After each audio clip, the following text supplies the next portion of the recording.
What is this? Pow! Is this really everything you have to offer? Right! I mean, there has to be something else that you do. I mean, this is the part where I start shuffling through all the papers, but you only have one page! What? And is that a drawing of a flower? Daisy!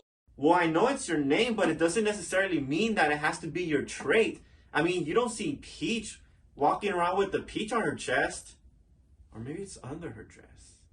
Yeah! Well, I'm sorry, but if you really want to get a game that is dedicated towards you, you really need to get personality. Ah, Princess Daisy. To be honest, I see her as the character with the most potential in the Super Mario universe. To start off, let's look at her design. Well, designs because she had a major redesign after the Nintendo 64. I think it's important I address each design because after the design change, Daisy got the Conquer treatment and changed personality, and she pretty much turned into a badass. I honestly prefer the old design and her old personality, but maybe it's just nostalgia. She had long hair and her face looked a lot more feminine. And even in Mario Tennis, I believe, she wasn't even wearing a crown. But I understand why they had to change it. It's because it's too similar to Peach. Now let's look at her new design. Her hair became shorter and her face is completely different. Even her voice became different. Remember, all of this is so that Daisy can be different than Peach. And you know what? It worked. So pretty much this look was approved by Nintendo because it made her different than Peach. So we can confirm that Nintendo now sees Daisy as her own character instead of just a clone? The reason why I'm asking is because she was not included in Super Mario 3D World. According to DidYouKnowGaming, Daisy was not included in 3D World because she was too similar to Peach. But they still needed female representation. The reason why Daisy is too similar to Peach is because they haven't done anything to make her stand out. She has no spotlight at all, and they need to change that. She is the tomboy out of all the princesses. And Pauline. When she is actually playable in a game, her spirit is very high, always competitive, and loves it when she defeats other characters. And that voice! Although it's annoying, it's full of enthusiasm. And we all have to agree that Nintendo gives her the least amount of love. Actually, Daisy is my least favorite of all the princesses. And Pauline. It's very sad to say, but she feels like a housewife. While Luigi goes out on an adventure with Mario, Daisy is never there. The only time she goes out is when she's playing sports. It's like she's not allowed to go out on her own, except if Luigi invites her. Luigi is already a looked down upon character. To be honest, I don't have any hope for Daisy becoming a standalone character. But, notice how the color came back and her picture got bigger? There must be something positive coming up. First of all, I have to say, we won't go anywhere unless we start somewhere. So this is a great opportunity for Daisy. Every generation, Nintendo always introduces a new female to represent the Super Mario universe. They always have to be part of the main Mario games and play a memorable role. They even went back to the past to revive Pauline, a female character that hasn't been shown any love outside of the Donkey Kong games.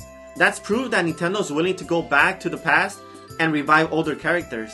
Well, they have someone who are clearly looking straight through. I feel like Daisy has the most potential out of every female princesses. And Pauline. Just look at her personality! She is clearly not the type to let herself get captured or need any help from anybody. That means there could be a plot twist if there's ever a story that involves her. Like I said before, this is an opportunity for Daisy. Since we all know her personality, which by the way, she has more personality than every other princess, and Pauline.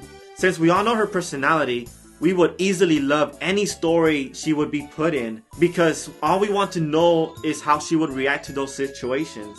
She could be unpredictable and actually surprise the player when something, and I use this word loosely, surprising happens.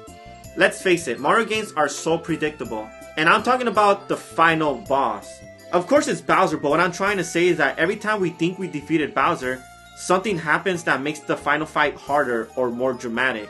It happens in nearly every Mario game. Okay, so we're going to list a couple of bullet points. And as I'm putting it down, I want you to think about this. A story made by Nintendo. Nintendo loves to add something extra in the final boss. Daisy is involved as a major character. Daisy's personality. If you combine all of these together, you'll get a great story. Let's imagine Daisy helping you out the whole game, and in the end she does something incredible that you never seen coming. Let's have this for example, her getting angry. Daisy is already scary as it is, but what happens if you push her to her limits? There is no telling what she could do. What if, and this is crazy, what if Daisy is the main character? Since she never had a game on her own, this is a great opportunity to come up with something. Luigi has his own game that has nothing to do with Super Mario Bros. And he is defined as a ghost hunter. There are so many things to do in this world that can define Daisy too. Even if there was a cooking game, Daisy can represent it very well. There's still no such thing as a dedicated Mario cooking game. But I don't want to see a cooking game for Daisy, she is too good for that. We need something that can represent Daisy's tomboyish attitude. I was thinking about Tomb Raider, but that's too extreme. How about making her into an archaeologist and have her explore the world, like a watered down Tomb Raider? There's one thing that we're missing. I don't know, it's at the top of my head. Sorosaland.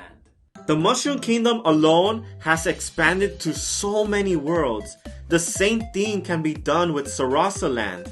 Okay, let's have a look at Daisy's website because she actually has a website dedicated to her. Okay, so here we go. Daisy is the lovely and beautiful princess of Sorosaland, a land existing in the same universe as the Mushroom Kingdom. So she pretty much has another kingdom dedicated to her. Okay, let's have a look of the inhabitants of Sorosaland. I'm sorry if I butcher these names, but here we go.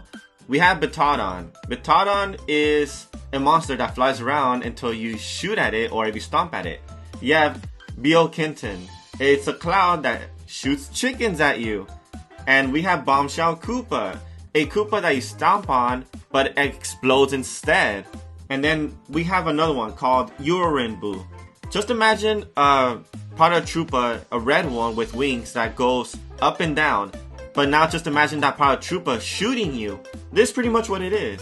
So pretty much what I could say is that there's a lot of inhabitants and a lot of unique ones at that in Sorosaland. There could also be a game called Daisy Disney Edition. Okay. Now hear me out. We get introduced to Daisy's family and they are traditional. They want Daisy to behave as a princess and should continue the family tradition. But Daisy doesn't agree and she wants to go on an adventure, or she could even be dragged into one to prove to her family that she could handle herself. So in conclusion, we could all agree that Daisy needs more attention from Nintendo. She has so much potential and can even create a new genre which we never heard of before. Although the chances are slim, I will still be looking forward when that chance comes. So, what do you think about that, Daisy?